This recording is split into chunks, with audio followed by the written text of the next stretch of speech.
हम गुट के सभी सदस्यों ने मिलकर ये सर्वसम्मति से फैसला लिया कि एक तो अगर बीजेपी उनको टिकट देती है, बीजेपी तो वंशवाद परिवारवाद के खिलाफ रहा, हमेशा खिलाफ रहा, और उनके पुत्र को टिकट देते तो ये तो परिवारवाद वंशवाद तो वहां आ रहा है। आपको लगता है बीजेपी वंशवाद के खिलाफ है? बुखलाहट ऐसे उत्पन्न हो रखी है, बात कर रहे हैं, लेकिन हम लोग बोले कि मांझी दलित मतलब केवल मांझी जाति से नहीं होता है, दलित में सभी जातियां आती है। और मैं आपको बताना चाहता हूं कि जब इनको 7 सीट मिला था, जिसमें केवल 5 सीट ऐसा है जो केवल मांझी को ही लड़ाने का काम किए, दलित में केवल मांझी आता है। आप देख रहे हैं 4 PM बिहार और मैं हूं अभिषेक मिश्रा। देखिए, जीतन राम मांझी की पार्टी बिखरी है, जीतन राम मांझी की पार्टी में टूट हुई है। हाल ही में जीतन राम मांझी एनडीए में शामिल हुए हैं, उनकी पार्टी एनडीए का हिस्सा बनी है और जीतन राम मांझी के अपनों ने जो कभी उनके साथ थे अब अलग हो गए हैं और जीतन राम मांझी की मुश्किल बढ़ा रहे हैं।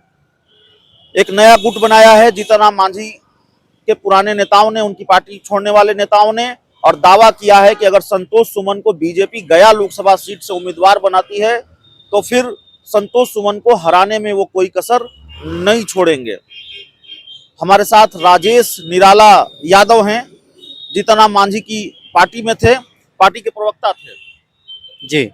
और क्यों छोड़ दी जीतन राम मांझी की पार्टी? देखिए, पार्टी छोड़ने का एक मुख्य कारण है कि वहाँ पे जितने भी हार्ड वर्कर मेहनती कार्यकर्ता थे उनको दरकिनार किया गया, और मांझी जी हमेशा पुत्र मोह में रह के जो कार्यकर्ता है उनको कुछ भी न देने का, हमेशा कुछ भी आता है तो पुत्र को, हमेशा यही रवैया उनका रहा और कुछ काम न होना। इसके वजह से हम लोगों ने पार्टी छोड़ दी और एक नया गुट बना के हम लोग काम करना चाहिए, जिसको हम गुट बोलते हैं।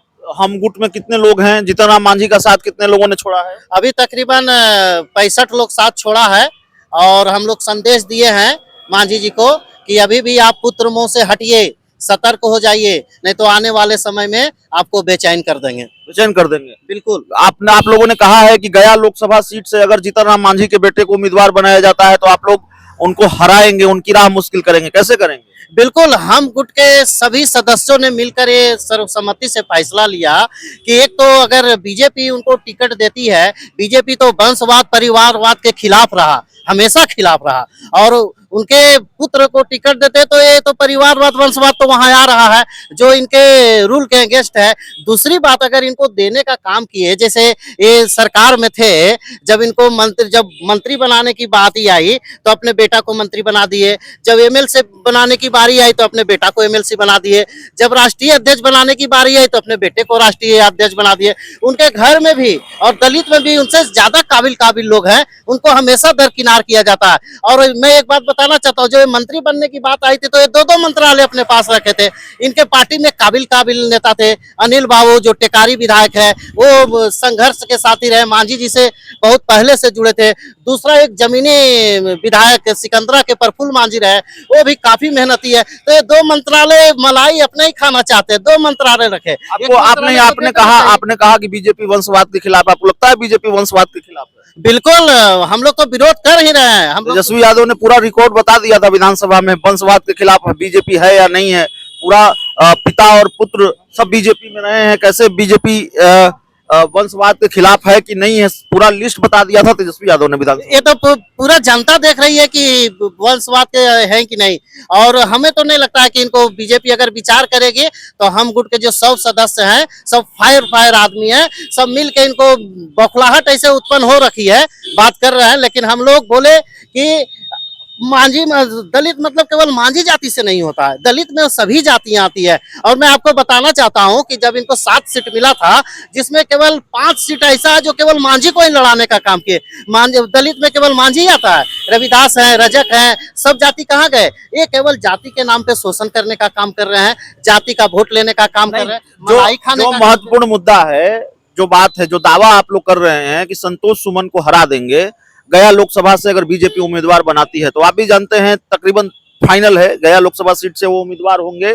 एनडीए के टिकट पर चुनाव लड़ेंगे। तो कैसे हराएंगे संतोष सुमन को? आप लोग के पास क्या ताकत है? पार्टी आप लोगों ने छोड़ दी है। ना, जैसे आप बोले कि उनका सीट फाइनल है, तो मैं ये बताना चाहता हूँ पूरे दावे के साथ कि उनकी हार भी फाइनल है। और इस फाइनल के लिए हमने बूथ पे जाके काम करना शुरू किया, लोगों के बीच जाके वो अपना बात रख रहे हैं, दलित बस्ती में जा रहे हैं सारे, गया में बिल्कुल सभी क्षेत्र में हम लोग घूम रहे हैं, सारे युवाओं से बोल रहे हैं। मुझे बस ये कहना है कि अब संतोष मांझी गरीब और दलित कहाँ रहे भाई, जो गरीब इनके 1980 से मंत्री लगातार हैं, अभी तक ये गरीब ही हैं, और जो गरीब झोला ढो रहे हैं, पार्टी में कार्य कर रहे हैं, उनको कभी कुछ मिला नहीं। जब मलाई खाने की बारी आती है तो खुद जाके मलाई खा लेते हैं और बाकी लोग झोला ढोते रहेंगे। तो आखिर झोला हम कब तक ढोएंगे, वहां कब तक शोषण होगा, इसके खिलाफ है। और सारे लोग करीब करीब कन्वे हो चुके हैं कि इनको बहुत बुरी तरह से हरा के वहां से भेजें। चलिए, तो जीतन राम मांझी के बेटे को हराएंगे उनकी ही पार्टी के पुराने लोग, जिन्होंने अब पार्टी छोड़कर नई गुट बना ली है। बहुत बहुत धन्यवाद।